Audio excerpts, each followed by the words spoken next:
বাজার থেকে বাড়ি ফেরার সময় দুরন্ত গতির বাইক নিয়ন্ত্রণ হারালে গুরুতর আহত হন চালক এবং আরোহী। আহতরা হলেন যথাক্রমে শ্যাম তাঁতি এবং সুশান্ত তাঁতি। ঘটনা শুক্রবার দুপুরে ধর্মনগর কৈলাসহর রোডের মনতলা এলাকায়। দ্রুতগতির বাইক নিয়ন্ত্রণ হারালে চালক এবং আরোহী গুরুতর আহত হন। ঘটনা শুক্রবার দুপুরে ধর্মনগর কৈলাসহর রোডের মনতলা এলাকায়।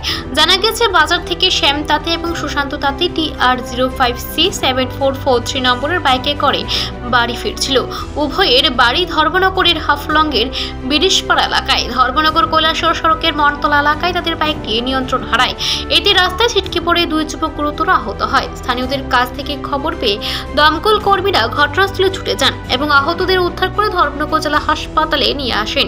এদিন ধর্মনগর জেলা হাসপাতালে দমকলের এক আধিকারিক এই সংবাদ জানান।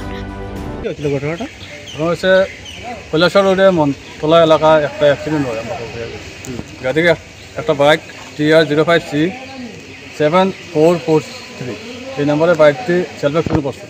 এতে দুইজন লোক পাইছি। তারা একজন নাম শ্যাম তাঁতি 19 বছর, আর একজন নাম সুশান্ত তাঁতি 19 বছর। তাদের বাড়ি বিরিশপাড়া হাফলং।